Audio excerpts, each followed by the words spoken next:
Hello everyone and welcome back to yet another Schmeat video. Today I have my hot and cold takes that I've had throughout this YouTube journey that I've been on talking about the Charlotte Hornets. And yes, all of these hot takes will be about the Charlotte Hornets. Obviously, I am a subjective person, so I found more hot takes than I did cold takes, but I'm sure if you look across all of my YouTube video, I have made some terrible takes, and I'm going to share two cold takes that are pretty bad in my opinion, and then some hot takes as well. If you're new here, subscribe, like. I post Hornets content mainly. Obviously, the finals are going on, and this isn't, in the scope of what everybody's talking about, but we're still going to be talking about it because I think it's interesting to look back, and I just watched some of my old YouTube videos and my opinions back then. So let's start off with the hot takes. These are the takes that have aged like fine wine in the past year, in the past 2 years. First take I have here is I made a whole entire video about it, and it was labeled, "Can LaMelo be an All-Star next season?" I made that video on July 9th, 2021. And nearly a year later, it has come into fruition. He was a first-time All-Star. And not only that, that's like, I think a lot of people knew his trajectory from his rookie season. He was Rookie of the Year. Obviously, that was controversial with Anthony Edwards. Second year, just like his draft day comparisons in Jason Kidd, Penny Hardaway, his second year needed to be an all-star season if he was, to be compared to those guys, and he was. And I specifically said in that video, you can watch it on my channel, I timestamped it as well. 6 minutes and 30 seconds into that video, I said if LaMelo averages 22 to 23 points, 7 rebounds, and 7 assists, he has a pretty good shot of being an all-star next season. And just to look up his stats, because I'm pretty sure that was fairly close. He averaged 20.1 points per game, 6.7 rebounds, and 7.6 assists. I mean, come on. That's 2 points off, 0.4 rebounds off, and above 0.6 assists off. So I'd say that's a pretty good prediction, more than a year in advance. That's my first hot take, and I have a lot of hot takes, obviously. But I would say this next one is kind of luck, I guess. Like, I didn't really predict that it would happen. It was more in the rumor mill, just like every other big man to us. But I made a video on March 23rd of 2021. So this, obviously, both of these were last year. The first one predicting LaMelo to be an all-star was while the finals were going on, while the Bucks were facing the Suns. So that was nearly, 6 to 8, 9 months in advance of when LaMelo was actually an all-star. This one, March 23rd, was about 11 months until it actually happened. And I made a video, and I made it titled Montrezl Harrell to the Hornets. And I made that because not this season, but last season he was on the Lakers.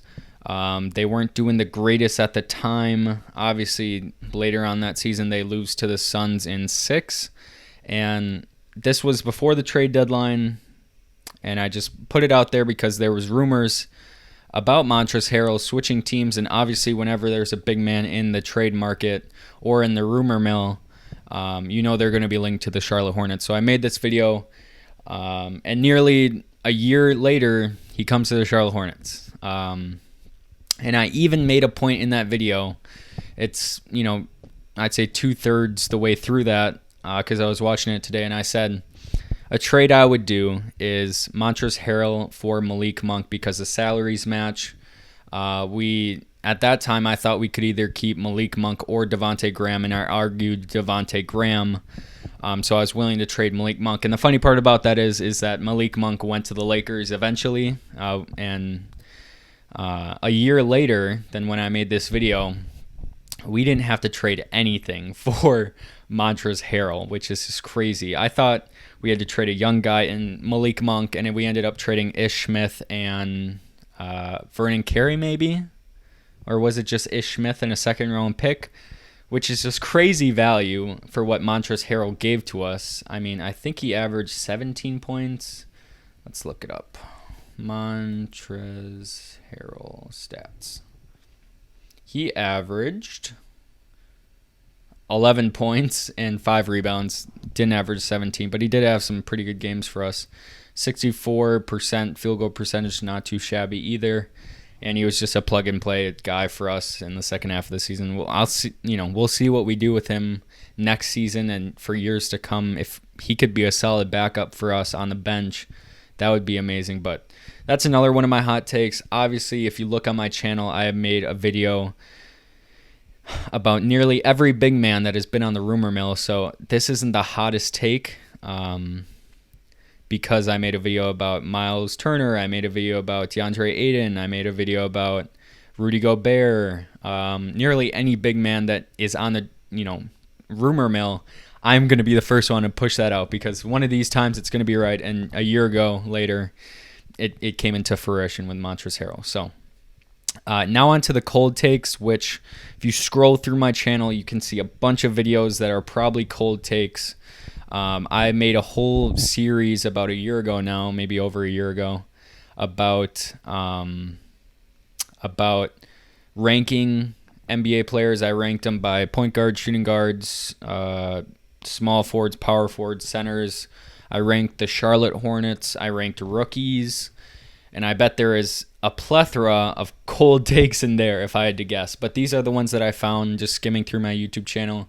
And I found really interesting because, we're all cultivated by the moment and we don't really know what's going to happen in the future. So obviously these are not what happened in the future. So first one I have here, which I remember recording this video, and I thought to myself that, if this came true and he became an actual good player, I would be very excited because we need it on the Charlotte Hornets. But I made a video called "The Vernon Carey Era Has Arrived." And just a little bit of context for this video. Last season, the Charlotte Hornets were going through a stretch of time where nearly everybody was out. I believe there was 6 to 7 players and I believe 4 starters that were out on a given stretch the second half of the season in the 2020-2021 season. And we played a lot of young guys, and a lot of young guys got a bunch of time, Vernon Carey Jr. being one of them. And I made this video because he had, I believe, a 12-point game, couple rebounds, couple assists, and he hasn't really played for us prior to that game. It was versus the Nets. He didn't play for us prior to that game, and he showed out. He was pretty efficient. So I made the video, "The Vernon Carey Era Has Arrived," and that is his first and last good game to date. He got a lot of burn time, a lot of minutes. The couple games after, didn't put up that same production, didn't put up that same consistency as he showed in that one game versus the Nets. And it's not like he was playing scrubs either on the Nets. He was Nicholas Claxton he was playing, which isn't a scrub. But he had one good game. I made that video, and he hasn't had a good game since. That was a cold take. And obviously I was a prisoner of the moment. Everybody was out. We needed someone to score points, and Vernon Carey happened to be the one to score like 12 to 15 points that game, which just looking back just looks funny. My second cold take, which at the moment I looked at the comment section and nobody was really giving me shit for it.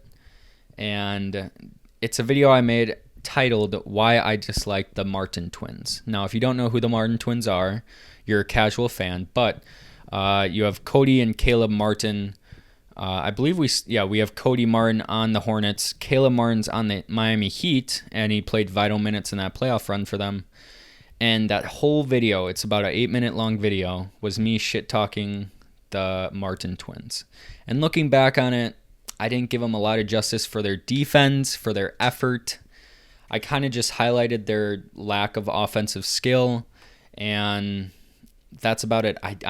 I said they were wasting 2 spots on our team, and there was a point in that video where I even said I would have Denzel Valentine over both of them, which looking back, Denzel Valentine spent some time in the G League, got traded to the Cavs, not really a person in the NBA you look towards anymore. On the other hand, the Martin twins kind of showed out. Like, Caleb Martin was a very important piece on that bench for the Miami Heat.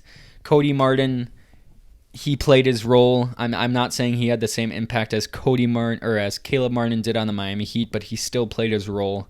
And just looking back on that video, I didn't give him enough credit for that defense that they do both have.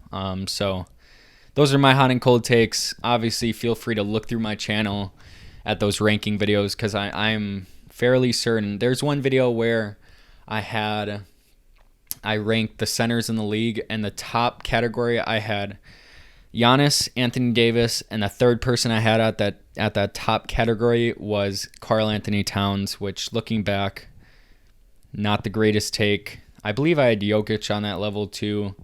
And Joel Embiid, I think I had a step lower just because of his injury situation, and he wasn't the MVP candidate as he was this season. So those are my hot and cold takes. Thanks for watching. I'll see you guys later.